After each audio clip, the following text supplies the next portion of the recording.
Lektion 1. Jahreszeiten des Wandels. Hey Anna, ich spüre schon das Ende des Sommers. Ich weiß, es ist verrückt, wie schnell sich die Jahreszeiten ändern. Auf den Sommer folgt der Herbst oder Herbst, wie manche es nennen. Genau. Hast du eine Lieblingsjahreszeit? Ich denke, der Herbst ist mein Favorit. Die Farben sind so wunderschön. Ich stimme zu. Die Blätter an den Bäumen verfärben sich und sorgen für eine atemberaubende Aussicht. Ja, ich liebe es, überall die Rot-, Orangen- und Gelbtöne zu sehen. Es ist, als würde die Natur ein Meisterwerk malen. Mögen Sie irgendwelche Aktivitäten im Herbst? Unbedingt. Ich gehe gerne spazieren, um die Landschaft zu bewundern. Das klingt herrlich. Ich liebe es auch, in dieser Jahreszeit Kürbisfelder zu besuchen. Oh, das macht Spaß. Schnitzt du auch Kürbisse? Ja, ich liebe es, zu Halloween gruselige Gesichter darauf zu machen. Halloween ist so ein lustiger Feiertag. Hast du dieses Jahr irgendwelche Kostümideen? Ich denke darüber nach, eine Hexe zu werden. Es ist klassisch, macht aber immer Spaß. Gute Wahl. Ich könnte als Geist gehen. Einfach aber effektiv. Geister sind großartig. Und was ist mit Essen? Magst du herbstliche Leckereien? Ich liebe Kürbisgewürze über alles. Es ist wie eine warme Umarmung in einer Tasse. Das gleiche hier. Und Apfelwein ist ein weiterer Favorit von mir. Lecker. Der Herbst ist definitiv eine Jahreszeit voller gemütlicher Aromen. Unbedingt. Es ist eine wunderbare Zeit, um die Natur zu genießen und Traditionen zu feiern. Ich kann es kaum erwarten, wieder all die Schönheit und den Spaß des Herbstes zu erleben. Lektion 2. Mythen und Legenden. Hey Anna, ich habe gerade einen faszinierenden Mythos über einen jungen Schmied gelesen. Das klingt faszinierend. Worum geht es in der Geschichte? Es geht um einen Jungen, der so unschuldig war, dass die Götter ihn beschützen würden. Das ist interessant. Wie hat der Schutz funktioniert? Sie sagten, seine Hand würde sich durch das Bügeleisen, mit dem er arbeitete, nicht verbrennen oder Blasen bilden. Wow, das ist unglaublich. Also konnte er ohne Schmerzen schmieden? Genau. Er schuf wunderschöne Waffen und Werkzeuge ohne Schaden. Das muss ihn unter den anderen Schmieden zu etwas ganz Besonderem gemacht haben. Ja, er wurde für seine Fähigkeiten und die Segnungen, die er erhielt, bewundert. Hatte die Geschichte irgendwelche Herausforderungen, denen er sich stellen musste? Definitiv. Schließlich stand er vor einer Charakterprüfung durch die Götter. Oh, was für ein Test. Trotz seiner Gaben musste er seine Demut und Freundlichkeit unter Beweis stellen. Das ist eine wertvolle Lektion. War er erfolgreich? Das hatte er. Sein gutes Herz schien durch und die Götter belohnten ihn. Was für eine wunderschöne Geschichte. Es erinnert uns daran, dass Talent mit Verantwortung einhergeht. Genau. Mythen vermitteln uns oft wichtige Lektionen fürs Leben. Hast du einen Lieblingsmythos oder eine Lieblingslegende? Ich liebe die Geschichte von Herkules. Seine Stärke und seine Prüfungen sind legendär. Herkules ist ein Klassiker. Helden in Mythen inspirieren uns immer. Das tun sie wirklich. Geschichten wie diese halten unsere Fantasie am Leben. Lektion 3. Politische Perspektiven. Hey Anna, ich habe über die neuen politischen Änderungen bei der Arbeit gelesen. Oh wirklich? Was denkst du über sie? Ich glaube, die Richtlinie wird viele unserer Bedenken berücksichtigen, insbesondere in Bezug auf die Versorgung. Das klingt vielversprechend. Auf welche spezifischen Probleme zielen sie ab? Hauptsächlich sicherstellen, dass wir das haben, was wir brauchen, um unsere Arbeit effizient zu erledigen. Das ist entscheidend. Haben Sie in letzter Zeit Lieferengpässe erlebt? Ja, wir hatten Verzögerungen mit unserer Ausrüstung, was es schwierig macht, Termine einzuhalten. Das kann ich mir vorstellen. Wie hat sich das auf die Produktivität Ihres Teams ausgewirkt? Es hat uns definitiv verlangsamt, aber wir haben kreative Wege gefunden, uns anzupassen. Das ist toll zu hören. Anpassungsfähigkeit ist in solchen Situationen entscheidend. Genau. Aber ich hoffe, dass die neue Richtlinie die Dinge erheblich verbessern wird. Glaubst du, dass es auch die Teammoral stärken wird? Ich glaube schon, wenn Ressourcen verfügbar sind, fühlt sich jeder motivierter. Das macht Sinn. Ein gut unterstütztes Team ist oft ein glückliches Team. Unbedingt. Ich bin gespannt, wie schnell die Änderungen umgesetzt werden. Ich auch. Es ist immer wieder aufregend zu sehen, wie neue Richtlinien das Arbeitsumfeld prägen können. Definitiv. Ich hoffe, es führt zu effizienteren Arbeitsabläufen für alle. Drückt mir die Daumen. Es ist immer gut, wenn das Management auf die Bedürfnisse der Mitarbeiter hört. Ja, Kommunikation ist für einen florierenden Arbeitsplatz unerlässlich. Lektion 4. Effektive Besprechungen. Hey Anna, ich habe über effektive Meetingstrategien gelesen. Oh, das klingt interessant. Was hast du gelernt? Ich habe festgestellt, dass dies regelmäßig mit bis zu 6 Personen möglich ist. Das ist eine gute Größe. Warum glaubst du, ist 6 die ideale Zahl? Es ermöglicht jedem, seine Gedanken zu teilen, ohne dass es zu chaotisch wird. Genau. Größere Gruppen können es schwierig machen, sicherzustellen, dass alle teilnehmen. Richtig. Ich habe auch gelernt, dass kleinere Gruppen für Geschäftsgespräche sehr nützlich sind. Ja, sie können eine bessere Kommunikation und Zusammenarbeit fördern. Außerdem können verschiedene Personen einzigartige Perspektiven einbringen.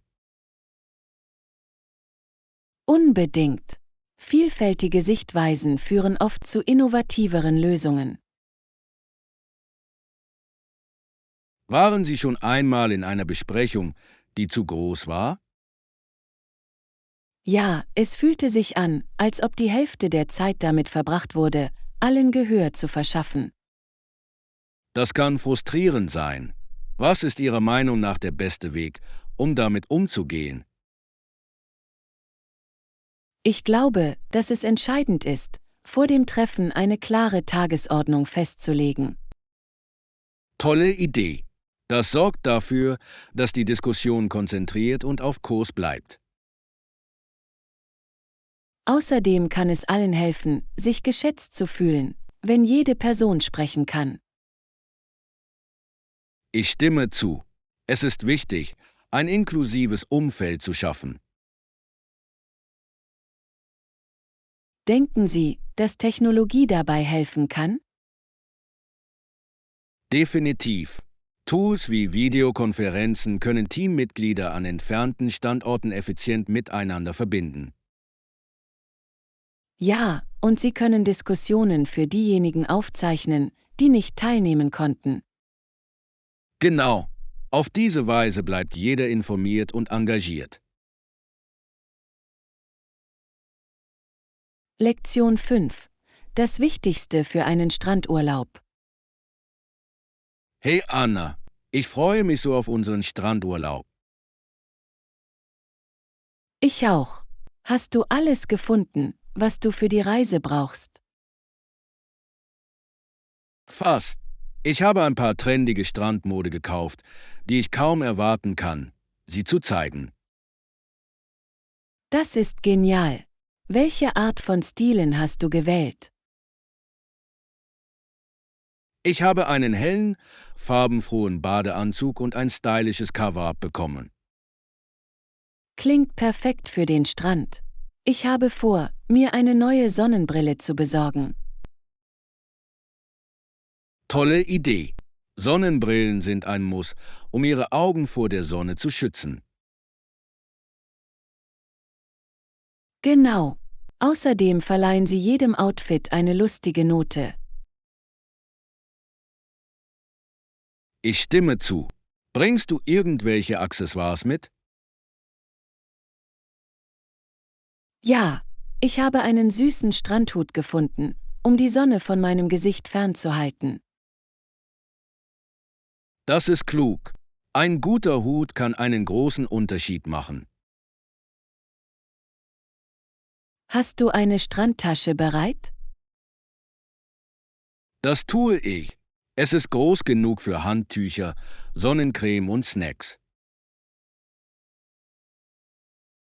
Snacks sind unverzichtbar. Was wirst du einpacken? Ich denke an frisches Obst und ein paar Müsliriegel. Lecker!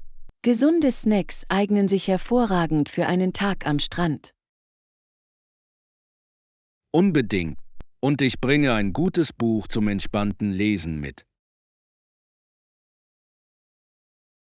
Das klingt wunderbar. Ich liebe es, an den Meereswellen zu lesen. Ich auch.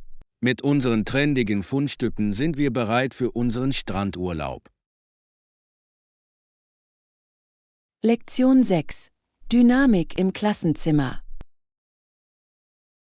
Hey Anna, ist dir aufgefallen, wie laut es manchmal in unserem Klassenzimmer wird? Ja, es kann ziemlich laut sein, besonders wenn alle gleichzeitig reden. Genau. Es ist, als ob meine Ohren anfangen zu klingeln, wenn das passiert. Ich weiß, was du meinst.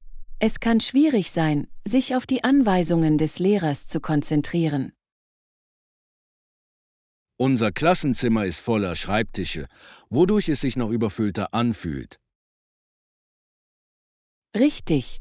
Und mit vielen Schülern in unserer Klasse kann es schnell chaotisch werden. Denkst du, kleinere Klassen würden gegen den Lärm helfen?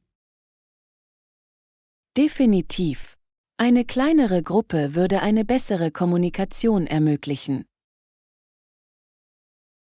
Außerdem könnte der Lehrer jedem Schüler mehr Aufmerksamkeit schenken. Genau. Auf diese Weise konnten wir Fragen stellen, ohne uns überstürzt zu fühlen. Hattest du jemals eine Klasse, die genau die richtige Größe hatte? Ja, mein letzter Kunstunterricht hatte nur 10 Schüler, und er war so spannend. Das klingt großartig. Jeder konnte seine Ideen frei teilen. Ja, und wir hatten mehr Zeit für Feedback zu unseren Projekten. Ich denke, das ist wichtig für das Lernen. Was hältst du von Gruppenarbeit? Ich mag es, aber es kann auch laut sein, wenn alle versuchen, gleichzeitig zu sprechen. Stimmt. Es geht darum, ein Gleichgewicht zwischen Zusammenarbeit und Fokus zu finden. Einverstanden. Vielleicht können wir unserem Lehrer einige Änderungen vorschlagen.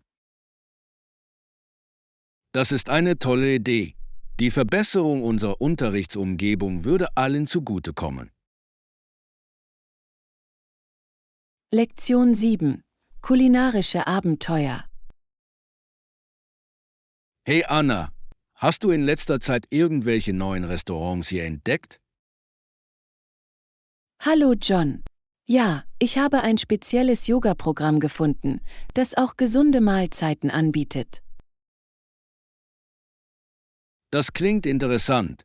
Konzentrieren Sie sich auf vegetarische oder vegane Gerichte. Sie haben eine Vielzahl. Einige Mahlzeiten sind vegetarisch, während andere vegan und glutenfrei sind. Ich liebe es, wenn Restaurants auf unterschiedliche Ernährungsbedürfnisse eingehen.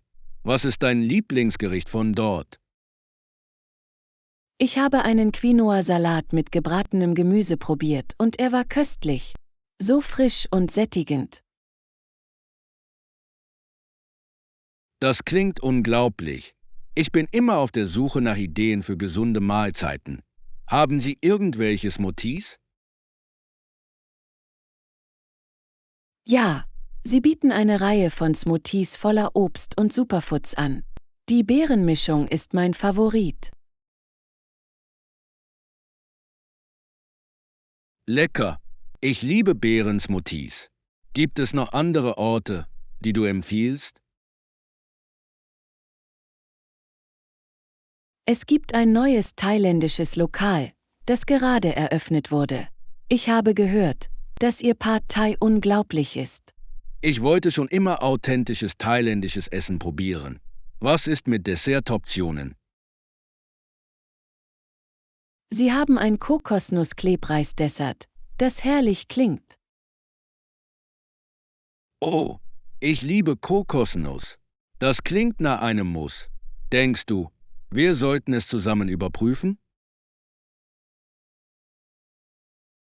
Unbedingt. Es ist immer toll, hier mit einem Freund neue Restaurants zu entdecken. Ich stimme zu. Die lokale Küche zu erkunden ist so ein lustiges Abenteuer. Lass uns einen Tag vor Ort planen. Lektion 8. Erinnerungen an den Zoo. Hey Anna, ich habe mich an meinen Zoobesuch erinnert, als ich ein Kind war. Das klingt lustig. Hattest du ein Lieblingstier zu sehen? Ich habe es immer genossen, die Elefanten zu beobachten. Sie schienen so sanft und weise zu sein. Elefanten sind unglaublich. Ich habe die Löwen geliebt. Ihr Gebrüll war so mächtig. Das stimmt. Ich war immer fasziniert, wie groß sie sind. Hast du den Zoo oft besucht?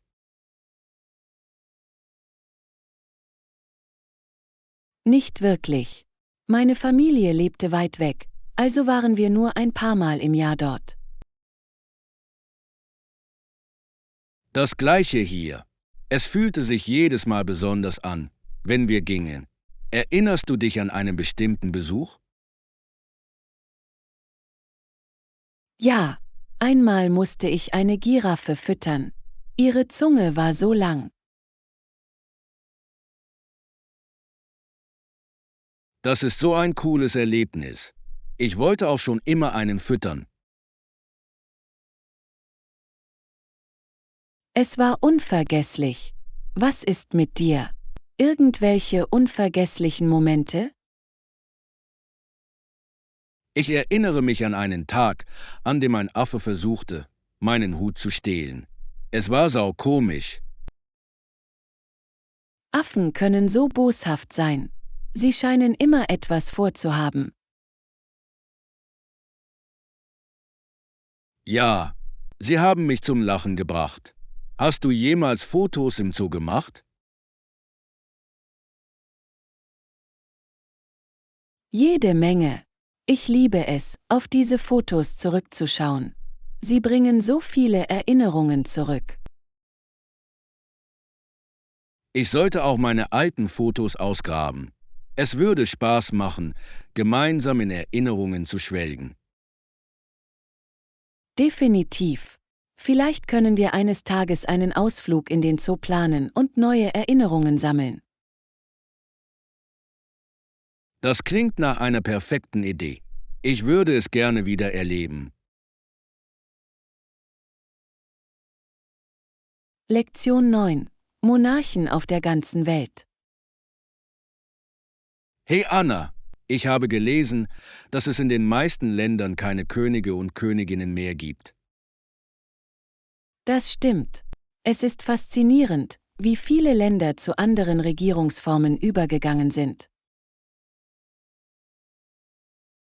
Ja, einige Länder sind jedoch konstitutionelle Monarchien geblieben.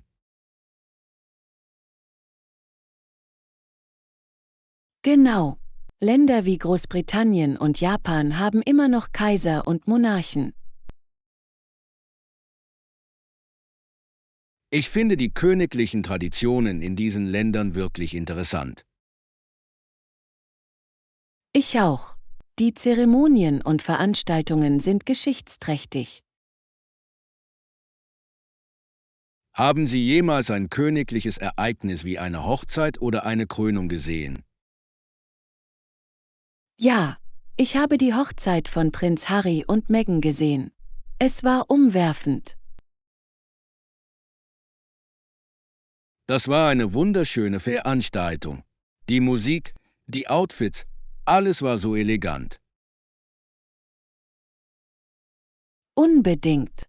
Und es hat Menschen auf der ganzen Welt so viel Aufregung bereitet.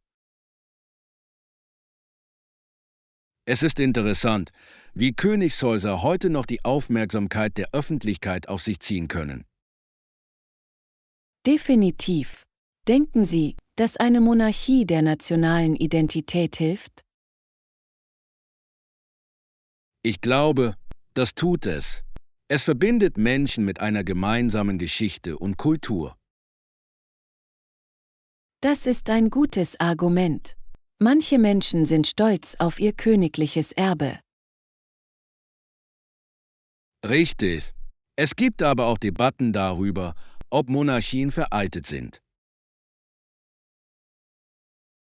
Stimmt. Einige argumentieren, dass gewählte Amtsträger die einzigen Führer sein sollten. Es ist ein komplexes Thema. Was denkst du über Monarchien in der Neuzeit? Ich denke, sie können mit der Demokratie koexistieren, solange sie nicht zu viel Macht haben.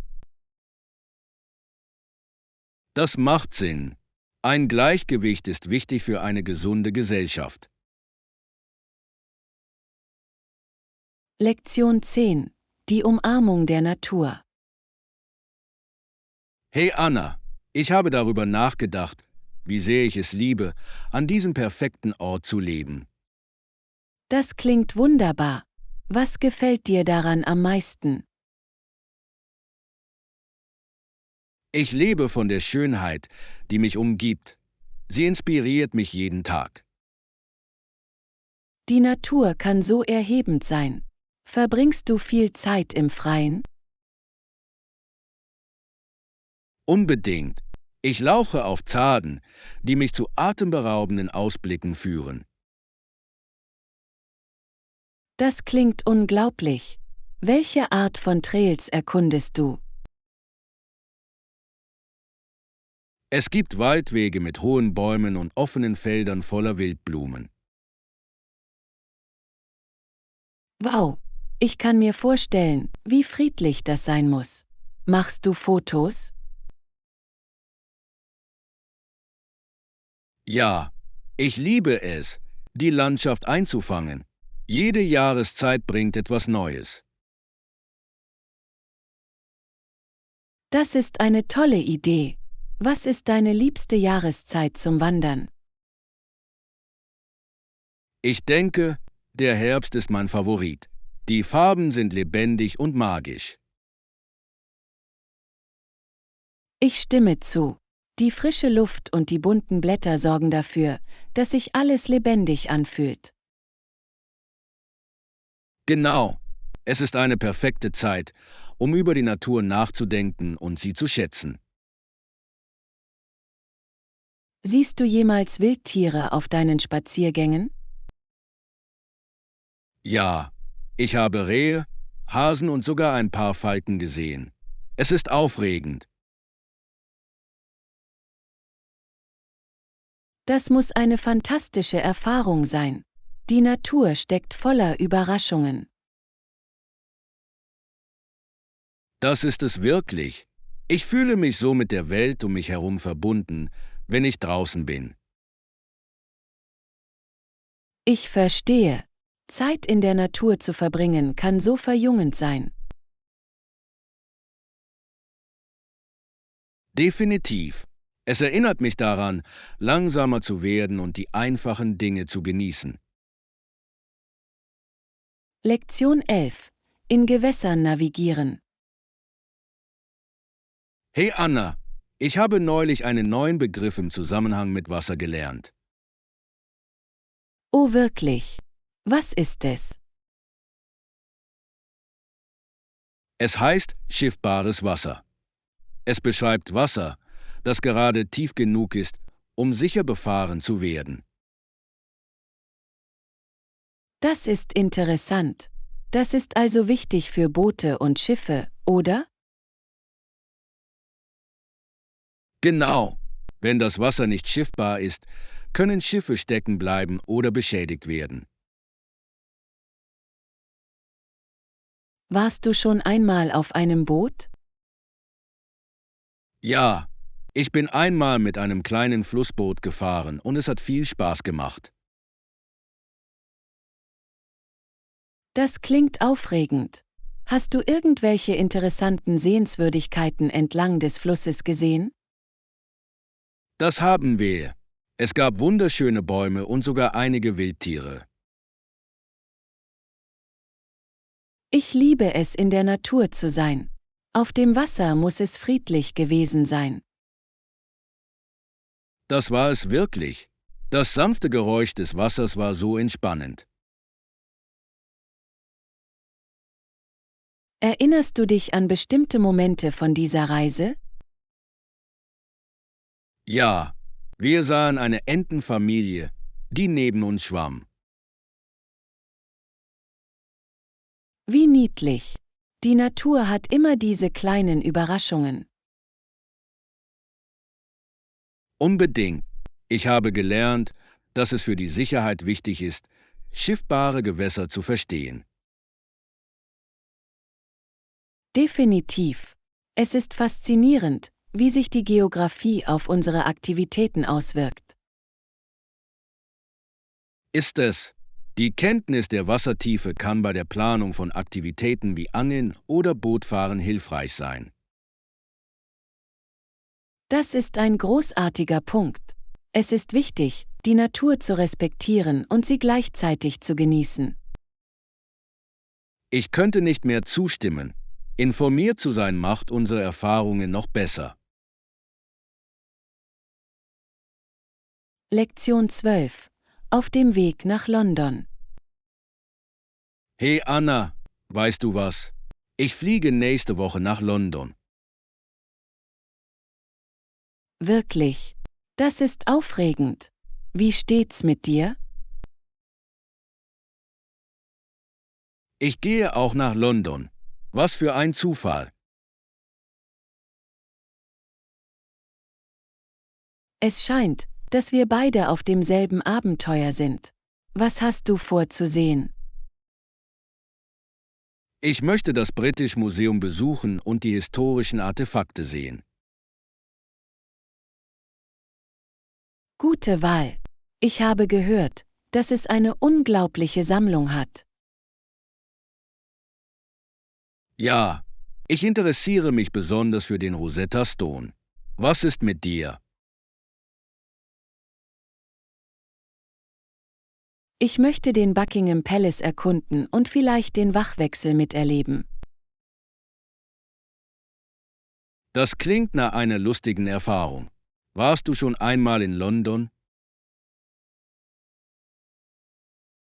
Nein, das wird mein erstes Mal sein.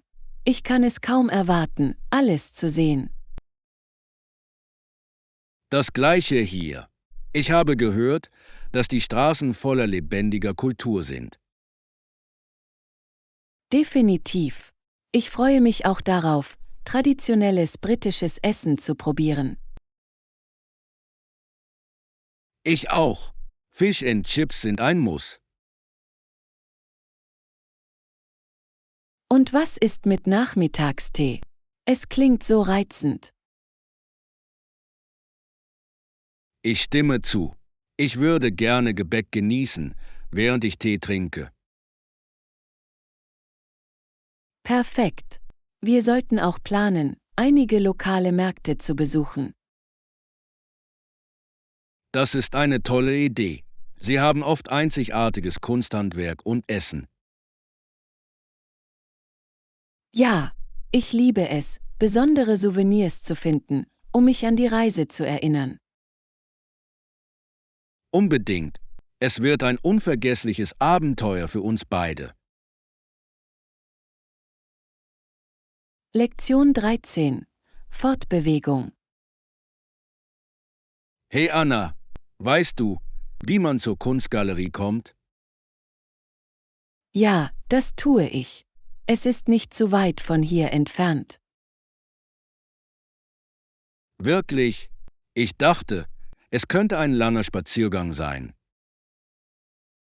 Nein, es ist ein bisschen weit, aber Sie können einen Bus oder ein Taxi nehmen, um leicht dorthin zu gelangen. Das klingt praktisch. Wie oft fahren die Busse? Sie fahren alle 15 Minuten, sodass Sie nicht lange warten müssen. Perfekt.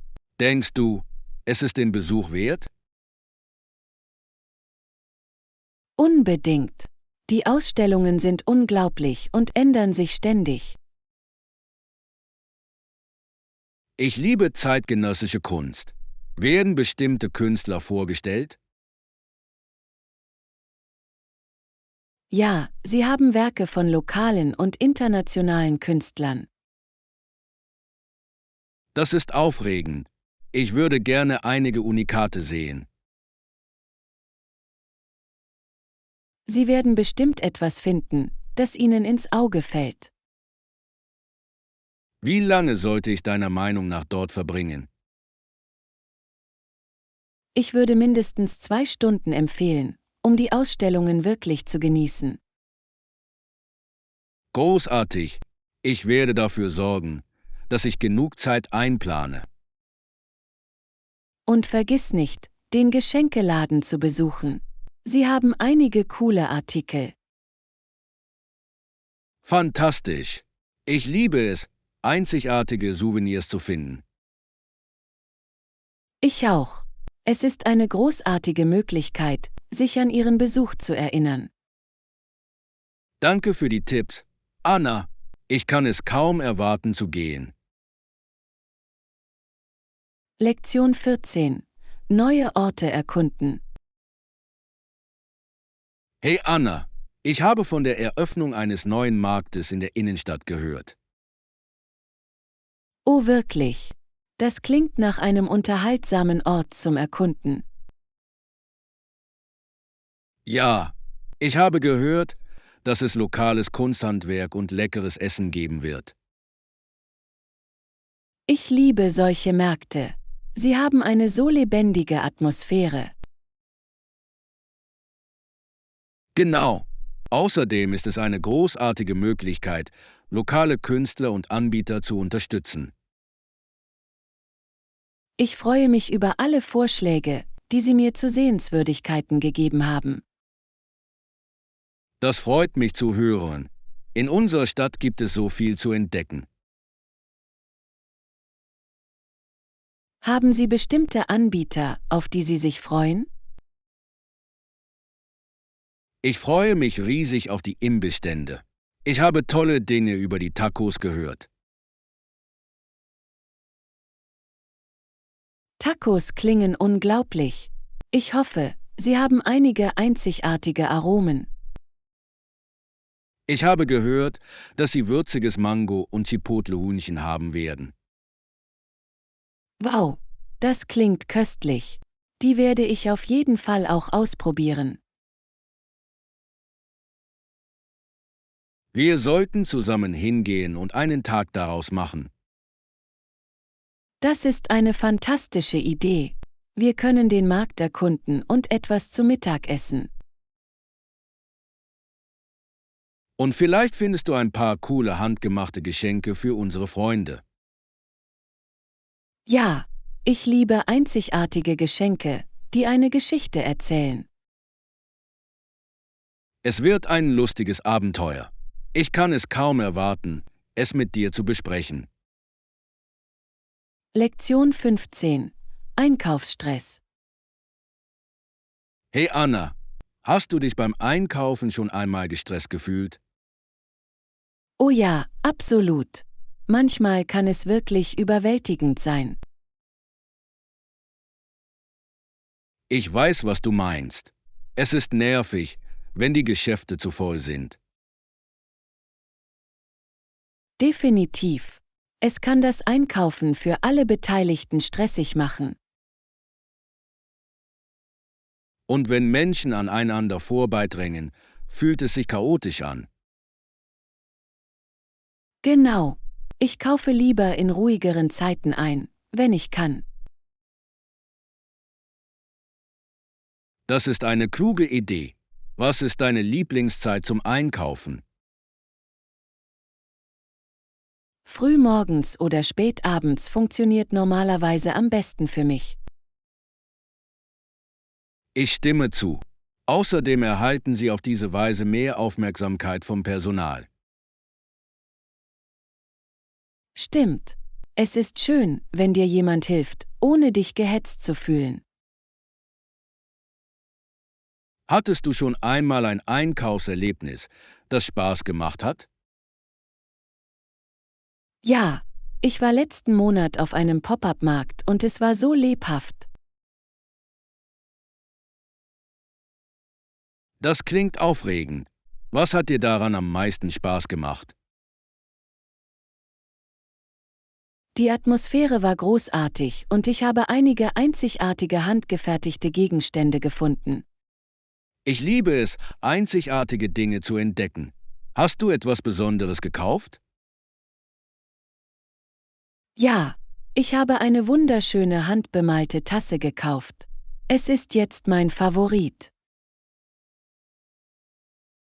Das ist genial. Ich finde, durch einzigartige Artikel lohnt sich das Einkaufen. Unbedingt.